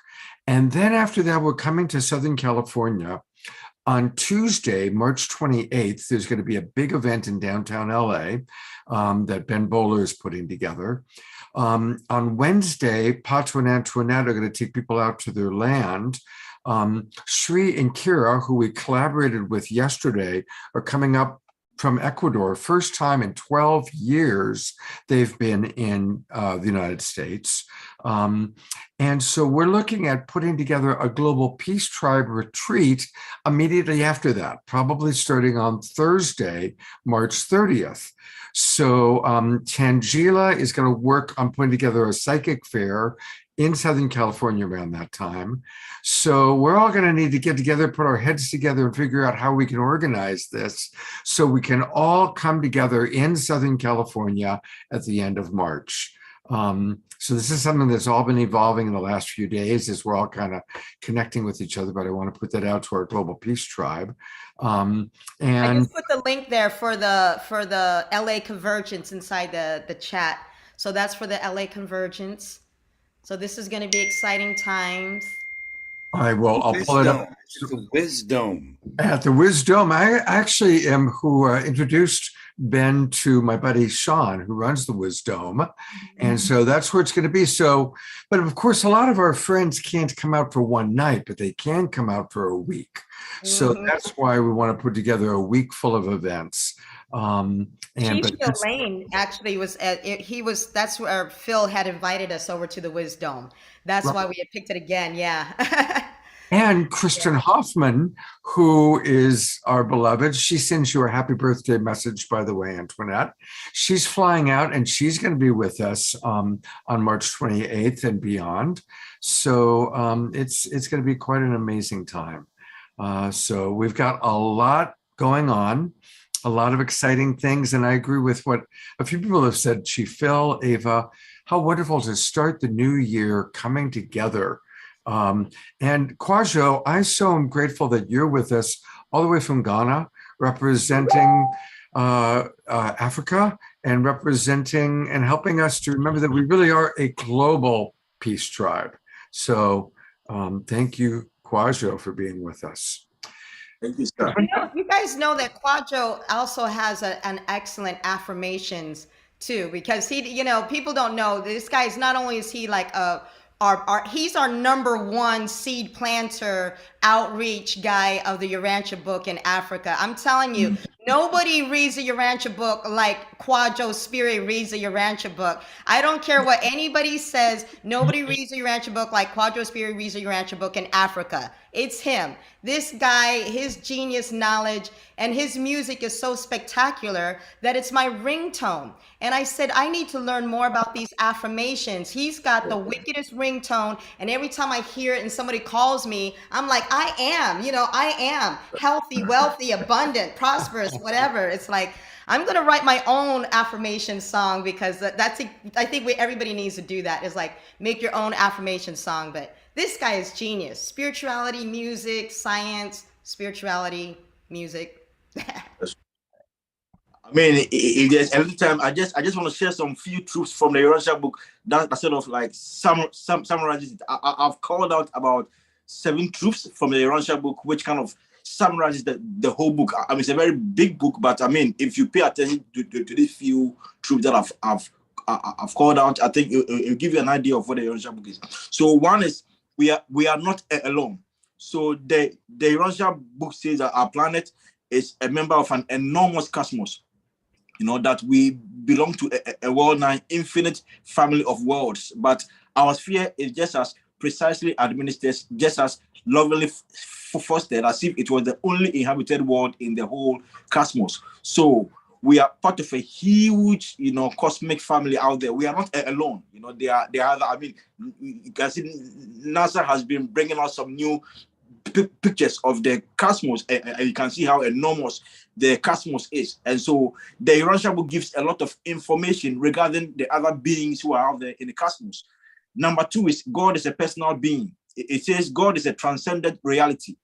It says he is a saving person and a loving father to all who enjoy spiritual peace on earth and who crave to experience personality survival in death. Number 3, the afterlife is real. There's been a lot of debate as to whether there's an afterlife or not. The Urantia book confirms that indeed there's an afterlife, and it's a beautiful journey out there. After this life is when the real life, the real deal actually takes off. You know, there's a whole mortal ascension scheme or mortal ascension plan, you know, for all beings, you know what I'm saying? So, I mean, once you die and you survive in death, there's a beautiful life out there. Death is the only beginning of an endless career of adventure, an everlasting life of anticipation, and eternal voyage of self-discovery. So it's self-discovery and cosmic discovery. Number 3, it says faith. Faith is the only requirement of eternal life. And this has also been up for a lot of debates, but the Urantia book makes it very clear that faith is the only requirement for eternal life. Said Jesus, my Father will ever respond to the faintest flicker of faith. So even he who can accumulate or come up with faith as small as a mustard seed, you know, will have some reaction from God, or will have God's hand move towards such a person. Number 5 says, a fragment of God lives within each of us. A fragment of God, a chip of God lives within every being. So there lives within every human mind a divine spirit, the gift of the Father in heaven. This good spirit ever strives to lead us Godward, to help us to find God and to know God. Number 6 says, Jesus reveals God. So Jesus is a spiritual lens in human likeness, which makes visible to the material creature him who is invisible. And the last one says, love is real and powerful.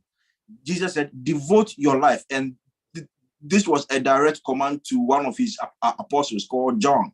He said, devote your life to proving that love is the greatest thing in the world. Love is the ancestor of all spiritual goodness, the essence of the true and the beautiful.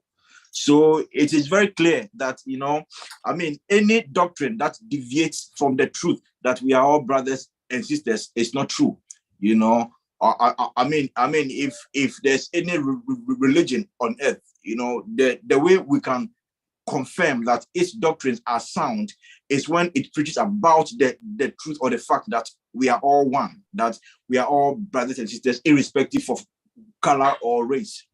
So if we have any doctrine deviating from this fundamental truth, you know, we can immediately tell that this is not pro-life, it is entire life, and you know, it cannot be accepted into, you know, the confines or domains of mortal and cosmic existence, you know. And the Urantia book is all about that. It's all about, you know, the fatherhood of God and the brotherhood of all men. It preaches that and that alone. Every other thing, you know, it's a reflection about this central truth that, you know, we are all brothers and sisters and that we are all one, you know, spiritually. So we should look beyond our differences, you know, and try to unify ourselves and try to live in community, try to live in truth, in beauty, and in goodness.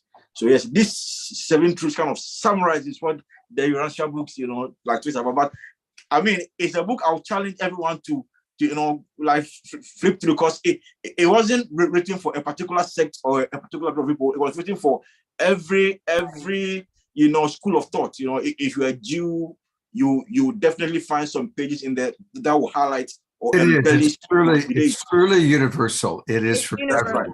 It is for everyone. Yeah. And I actually have pulled up, I just embedded into the computer, this amazing video that you did with Pato and Antoinette. So let's take a look. And as we watch this, we can integrate all the wisdom. So here it is. Oh, that's I Am Mother Spirit.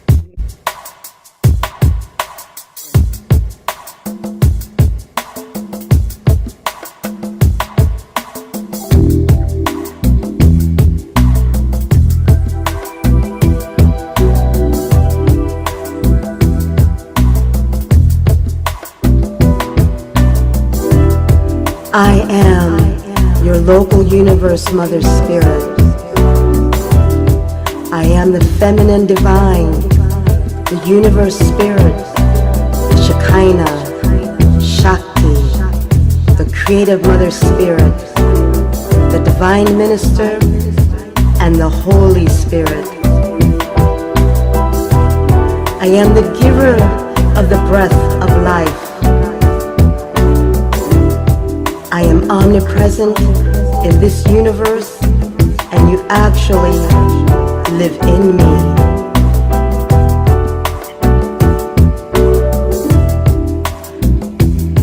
am a creative daughter of the infinite Mother Spirit. I am equal co-creator with your local universe creator Sun, and we have created you in our image.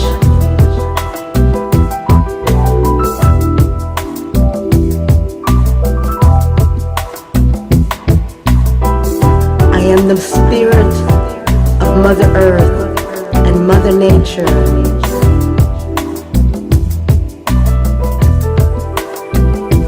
I am the mystery of life, the vital energy spark, the essential factor of life plasm to the required revolutions of matter in accordance with the physical, chemical, and electrical specifications of your world.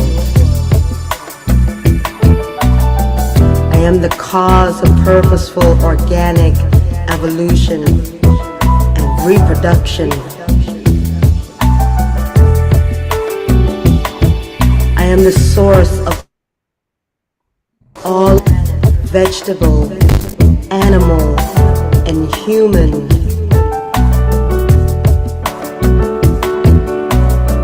I am the inherent endowment of mammalian mother love, maternal instincts, and the bestower of mind, animal and human.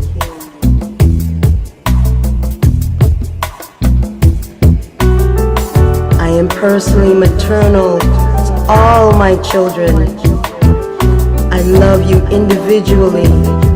I know you personally, and I understand you completely. I am the provider of the spirit of intuition, the spirit of understanding, the spirit of courage, the spirit of knowledge, the spirit of counsel, the spirit of worship, and the spirit of wisdom. I am the Holy Spirit, and I extend to you my fostering care and spiritual ministry as I work in harmony with the Spirit of truth and your indwelling spirit to lead you ultimately to the loving embrace of our Heavenly Father.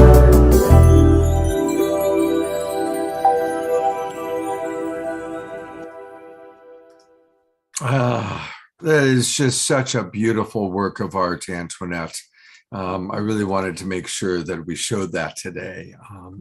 There's so many other things that I want us to do, but I know, yeah, time is running out. Time is running out, but just a reminder, everybody, that you can get her amazing music by going to Bandcamp. Just as we always promote Ouma Shar's music at Bandcamp. And if you go there, it's her last name, Roots Datah, ROOTSDAWTAH, Roots Datah. I love that name. Yeah, I'm an uptown girl who knows her roots and her culture. So she's the Irie Roots Datah Patois. So it's the name that I just chose. It's beautiful, absolutely beautiful. So I know that you had something planned that you wanted to do. And so do you still, I've got to swing over in 20 minutes. We have to get right. Yeah. So I'm going to go ahead, and I know Ouma Shar wanted to do a sing along thing. So I'm going to pass on this one. We can always come back. I'm going to let them meditate on the piece that I created for the outro, so that's so when I'll introduce that piece. Okay. Going out, and we'll go ahead and let Ouma Shar go ahead and close out with his piece and then my piece. Okay. So I brought you on. Hey, Ouma Shar, what an amazing morning, right? So full, and we are totally flowing with the spirit here. And I would say ditto to every single word that has been said today. Holy smoke, I am so enlivened and enlightened and enlivened. It's brilliant. And I have a little song here, and it's actually was written, it came to me, Spirit just says, sing this. And I go, okay. and it's a repetitive song, and I'm going to a mantra song, and it's written by a woman called Kathy Zavada, who's a longtime musical acquaintance of mine, and she's a Unity minister for Unity at the Lake, somewhere near Lake Tahoe, I think. Anyway, this song is hers, but it's so beautiful, and the lyrics are going to come. You got them? Not yet. Where is it? Come on. There they are. So here we go. Let's just go for this and see what happens, shall we?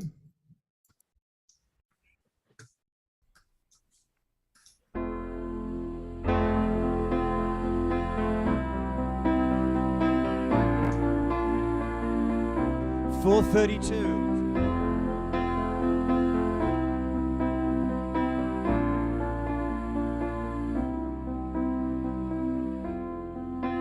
Why have we come to earth? Do you remember?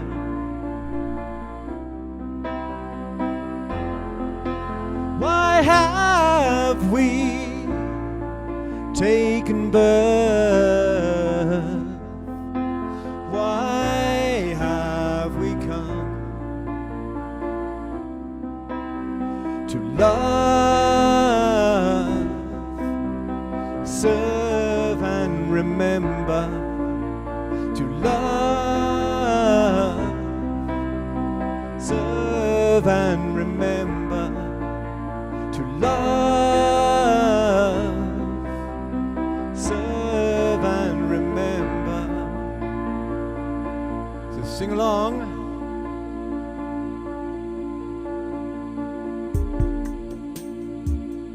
Two, three. Why have we come to earth? Do you remember?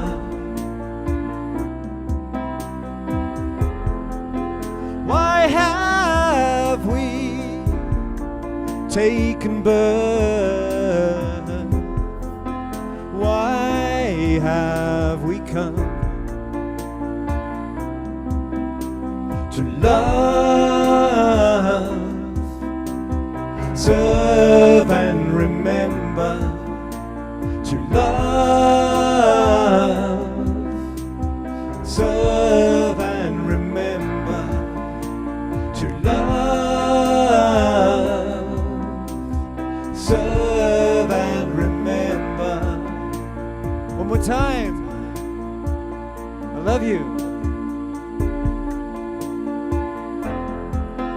Why have we come to earth? Do you remember?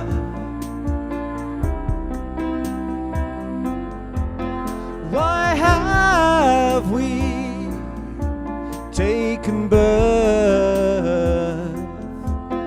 Why have we come to love, serve and remember? To love, serve and remember. To love, serve and remember. To love, serve and remember. To love, serve and remember. That's a quadro. Why have we taken birth?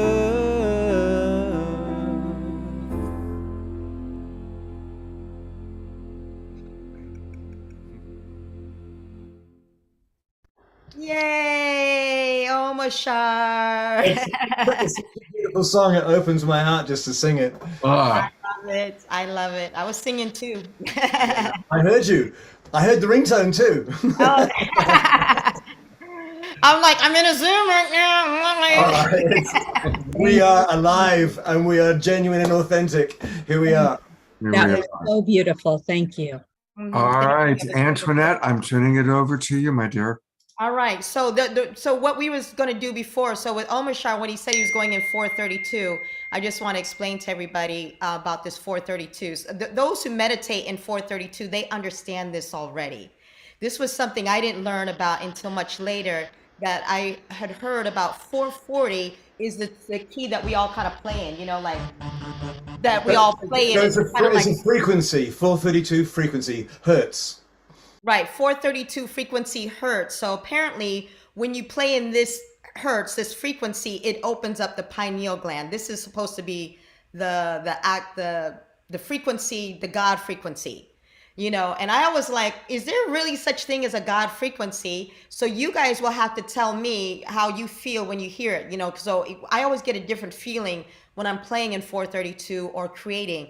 All my other music was always done in 440, so it's a new experimentation. So going into the new year and as I move forward, I'm going to be creating a lot of meditation pieces, a lot more music. So get at me, Ava, and everybody else and stuff like that, because I'm just going to be constantly every week. As I'm healing myself, I'm just going to keep trying to sit there and see what I can connect with, you know, with the different frequencies of 432. I believe love is 528 and different things and the healing one. So I'm just going to continue studying. Let me know what kind of feelings or feelings that you get from it or what you're coming out of it, because that's what I like about meditation pieces, like what Pato says. It's like when you go within your own mind without something else telling you what you should be feeling or thinking, but what is already inside your self. So imagine like if you're going to use your own words and what you're speaking to yourself, or God is speaking to you or something like that. So here, and I call this one the voice of Solania, because Solania in the Urantia book was the voice in the Garden of Eden that was trying to keep Adam and Eve out of trouble. They said, no matter what, always follow God's will. You know, so that's why I'm calling this one. So Solania is kind of like my person that I'm thinking of, whatever. It's like, she's going to be, you know, created by the Mother Spirit. She's going to be the one that's going to keep me in line, keep me focused, stay on the track, know what's, you know, I got to do, focus here, do this, do that, do whatever, and connect with spirit and connect with everything else. So you guys let me know what you guys feel and think from this. You can close your eyes or dance or whatever you want.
Sound.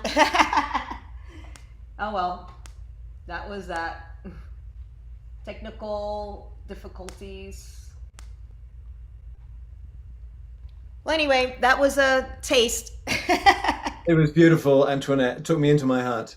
Good. Wow. Well, we are kind of coming to a close here, but I want to remind everybody that Stand Up for Justice is a big part of Antoinette's world. And so, Antoinette, I'm going to bring up the website, and I have it quite ready because I thought you were going to play a little bit longer. But I would love for you to please tell us about Stand Up for Justice and the Jane campaign. Okay. So Stand Up for Justice, thank you so much, Scott. Stand Up for Justice is an organization that I had started a couple years ago, and it was actually right at the time when you actually first got me onto the show. That's right. You know, so, and I want to thank you so much for actually doing that. And since then, we've been doing so much great works.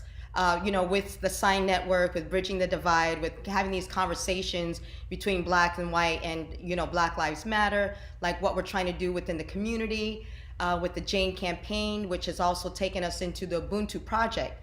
So let me just put in here, stand up for justice. I've already popped it in the chat box. Okay, awesome. Yeah, so Jane was the one who was calling me. So Jane is coming out with our hike today. She is a single mother of an autistic child. And our biggest fears is how the police response is to our community, for Black and special needs and autistic in our community. So she's part of why I started the organization Stand Up for Justice. Also because I felt like we weren't getting enough of equity and equality in this country as Black Americans. And even though we were always talking about the oppressive side of everything else that's going around the world, why is it that people don't really know much about us and some of the concerns that are happening within our own neighborhoods?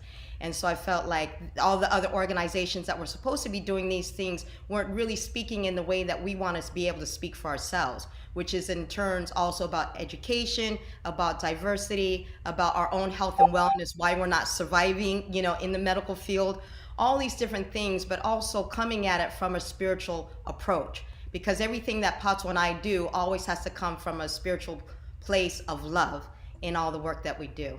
So I pulled up the track again, so maybe hopefully you guys can meditate on this and then take a look at the site and see some of the awesome work that we're doing. We're doing MLK Day, we're doing Juneteenth, we're also doing a whole thing about educating our youth about sustainability, about greening the environment. That's the reason why we're actually building this eco village and spiritual retreat center in California. These are all the things that we've kind of studied from the Urantia book as what is going to bring us towards light and life in the future.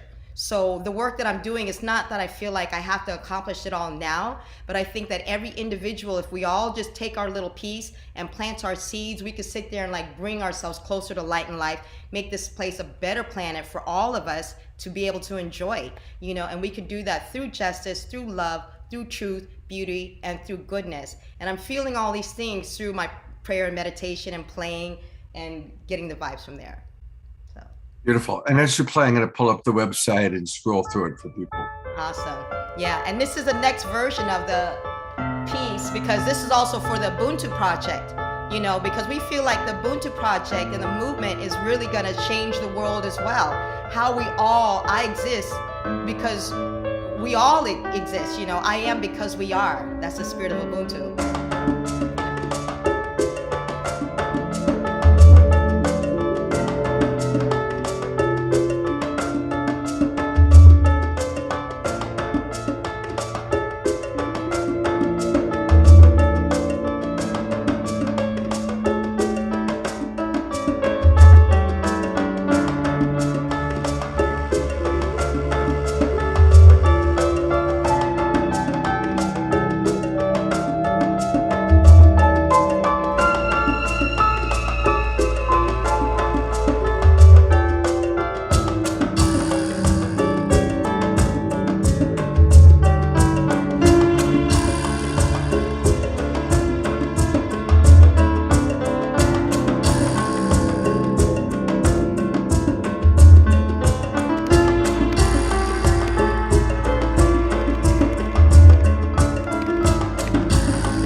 Well, what to do? I'm just going to interpret it as showing that life is filled with mystery. And there's a lot more. And I know we're going to be doing a lot of things coming right up with MLK weekend showing up. And actually, I need to talk to you because Trish and I are doing a show on Wednesday, January 11th, to kind of highlight all the MLK activities. So I definitely want to make sure that we clue you into that. I'm going to bring on one last time all of our wonderful people. Chief Phil, thank you for being with us. How wonderful to have you with us today. Thank you. Kwajo, all the way from Ghana. How fantastic. Ava Park from the Museum of Woman. Thank you. Thank you. Ava, such a blessing. Of course, beloved brother Omashar, who I get to spend most of this weekend with. So thank you. John and Summer had to take off, and just want to say hello to all of our friends. I'm going to go to Gallery View. Look at all of our friends, Jay Mayer and Eleanor Joy and Reverend Jeffrey and, oh my gosh, Lynn and Leaf and all of you. Greetings. Thank you so much. It's been a beautiful New Year's weekend, a wonderful way to start the new year with everybody. And a big reminder that we've got coming up in less than an hour. In fact, I'm going to be going in and doing the sound check for it in a moment. It's Kristen and Cornflower, their Rebirth 2023 concert. And I know that already about 50 of you have registered for it. All the people who came in. I'm an artist, you know, I'm a painter. Please mute, everybody. Please mute. Please mute. Yeah, well, my website is ericanthonyhines.com. Okay. That's it. There we go. We didn't need to hear that, Eric. Anyway, so I also want to acknowledge those of you who came in at a high level when you registered for Awakening World. You all got your free ticket. I sent it out last night. So I will see all of you for this New Year's Day concert, hopefully. And there's still time to register. Just go to sonicsourceactivation.com, sonicsourceactivation.com. And also just finally a reminder to please support the Jane campaign and Stand Up for Justice. I'm going to bring Antoinette on one last time. There she is. Antoinette, happy birthday. Thank you. We're going out to where Chief Phil Lane blessed the land. I'm taking a group out there. We're hiking today. We're going to give thanks and glory to God and just, make our New Year's resolutions. Beautiful. Happy birthday, Antoinette. Thank you, Vaughn. Thank you, Eric. Thank you all for all the people who are studying in our Urantia group who was in there today as well watching. Thank you. Beautiful. Welcome. Have a beautiful one. We'll see some of you for the concert in 45 minutes. Take care, everybody. Bye-bye. Bye.